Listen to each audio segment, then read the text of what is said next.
Hello વિદ્યાર્થી મિત્રો, જય શ્રી કૃષ્ણ, હર હર મહાદેવ।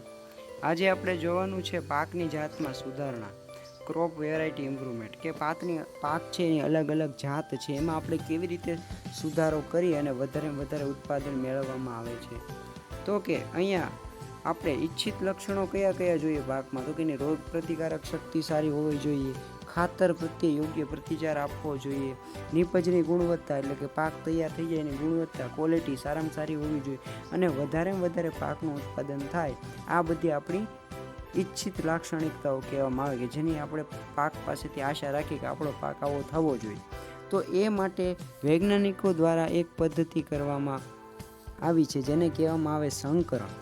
સંકરણ એટલે શું, કે ઈચ્છિત લક્ષણો વાળી બે અલગ અલગ જાતોનું પરસ્પર સંકરણનો મતલબ થાય પ્રજનન કરાવી અને જે નવી જાત બને છે, આ પ્રક્રિયાને શું કહેવામાં આવે, સંકરણ, જેનાથી આપણે ઈચ્છિત લક્ષણોવાળી જાતિ મેળવવામાં આવે છે।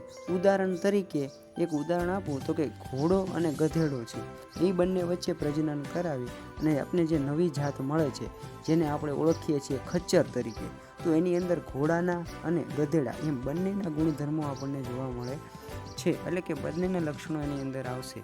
તો આ જ પ્રક્રિયાને શું કહેવામાં આવે છે, સંકરણ। તો એવી સંકરણ માટે અલગ અલગ 3 પ્રક્રિયા આપી છે। પહેલી છે આંતરજાતીય। આંતરજાતિઓમાં એક જાતિ હશે અને એની 2 અલગ અલગ પેટા જાતિઓ હશે, અને એ 2 પેટા જાતિઓ વચ્ચે સંકરણ કરવામાં આવે અને નવી જાતિ બને છે, એ પ્રક્રિયાને આંતરજાતીય કહેવામાં આવે છે। બીજી છે અંતઃજાતીય। અંતઃજાતિમાં એક પ્રજાતિની 2 અલગ અલગ જાતિઓ હોય છે, એ બંને વચ્ચે સંકરણ કરાવી અને નવો પાક મેળવવામાં આવે છે, એને શું કહેવામાં આવે, અંતઃજાતીય। ત્રીજું છે આંતર પ્રજાતીય, એટલે કે 2 અલગ અલગ પ્રજાતિ છે, ઉદાહરણ તરીકે ઘઉં છે, રાઈ છે, એ બંને વચ્ચે સંકરણ કરવામાં આવે અને એક નવી જાતિ બને છે, ઉદાહરણ તરીકે વૈજ્ઞાનિકોએ બનાવેલી ટ્રિટ્રેકેલ। હવે ટ્રિટ્રેકેલ છે એટલે કેવી થશે, કાળા કલરના ઘઉં થશે, કારણ કે રાઈનો કલર કેવો હોય, કાળો, તો ઘઉં અને રાઈ વચ્ચે સંકરણ કરાવ્યું ત્યારે ટ્રિટ્રેકેલ આપણને મળ્યું, જેની અંદર ઘઉંના પણ ગુણધર્મો હશે અને રાઈના પણ હશે। તો એના જ્યારે ટ્રિટ્રેકેલની બનાવેલી રોટલી અથવા ભાખરી ખાવ તો તમને રાઈમાંથી મળતા પોષક તત્વો પણ પ્રાપ્ત થશે અને ઘઉંમાંથી જે કાંઈ પણ મળે છે એ પણ આપણને પ્રાપ્ત થશે।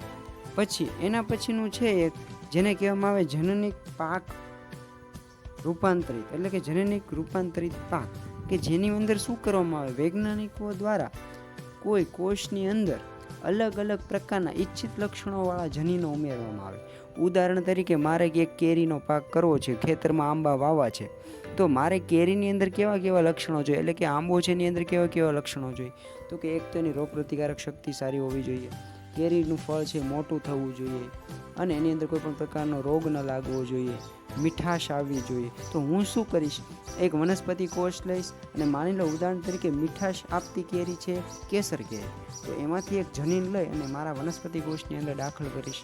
પછી બીજી કોઈ કેરી હોય જેનું ફળ મોટું થતું હોય, ઉદાહરણ તરીકે આપણે લઈએ રાજાપુરી, તો રાજાપુરીનું ફળ છે મોટું થાય છે, તો એમાંથી જનીન લઈ અને મારો જે વનસ્પતિ કોષ છે એની અંદર દાખલ કરી, પછી હું વનસ્પતિ કોષને એવું વાતાવરણ પૂરું પાડી તે એમાંથી એક નવો ઝાડ, એટલે કે નવું કેરીનું વૃક્ષ બની શકે, બરાબર।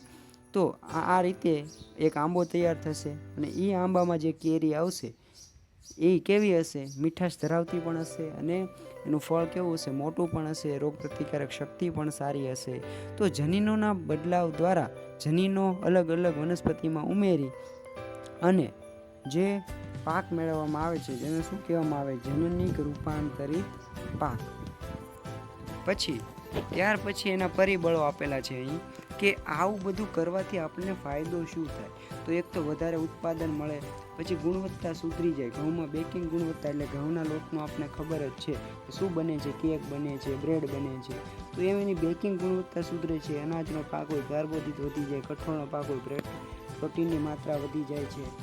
પછી છે જૈવિક અને અજૈવિક પરિબળો, IMP છે આ જૈવિક પરિબળો કયા કયા, રોગો એટલે કે કીટકો, કૃમિઓ એના સામે લડી શકે એવી પાકની અંદર, નવી જાતની અંદર એવી રોગ પ્રતિકારક શક્તિ વિકસાવવામાં આવી છે। અને અજૈવિક પરિબળો જેની આપણે પૂર્વ અનુમાન ન કરી શકીએ, અતિવૃષ્ટિ છે, અનાવૃષ્ટિ છે, પૂર આવી જવું છે, હિમપાત થવો છે, એવા પણ અજૈવિક પરિબળો સામે લડી શકે એવી વૈજ્ઞાનિકો દ્વારા જાતિઓ બનાવવામાં આવી છે। અને આ જાતિઓ છે એ ઓછામાં ઓછા સમયમાં પાક ઉત્પાદન આપણને આપે છે. એટલા માટે એના માટેનો અલગ ટોપિક કયો છે? પરિપક્વન સમયમાં પરિવર્તન. ઓછા સમયમાં તૈયાર થઈ જાય છે. વ્યાપક અનુકૂલનતા એટલે કે બધી જ પરિસ્થિતિઓમાં ઉગી શકે છે. તમે ગુજરાતમાં પાક વાવો તો પણ થશે, યુપીમાં વાવો તો પણ થશે, દક્ષિણ ભારતમાં વાવો તો પણ થશે. હરેક આબોહવાકીય પરિસ્થિતિમાં પાક ઉગી શકશે. પછી છે ઈચ્છિત કૃષિકીય લાક્ષણિકતા, કે ખેડૂતોને જેવા લક્ષણો પાકમાં જોઈએ છે એવા લક્ષણો કોઈ પણ પાકની અંદર ઉમેરી અને નવી જાતિ બનાવી શકાય છે, અને વૈજ્ઞાનિકો દ્વારા બનાવવા પણ આવી છે, જેથી આપણો પાક હશે એમાં લક્ષણો કેવા હશે? જેવા ખેડૂતે ધાર્યા હશે એવા, અથવા તો ખેડૂતની જેવી અપેક્ષા છે તેવા. તો આજે આપણે એટલું રાખીએ છીએ. બાકીનું આવતા લેક્ચરમાં જોશું. પ્રશ્નો છે એના જવાબની ચર્ચા આપણે આગળના ટોપિકમાં કરી જ છે, તો તમને એ સરળતાથી મળી જશે. આભાર. અસ્તુ.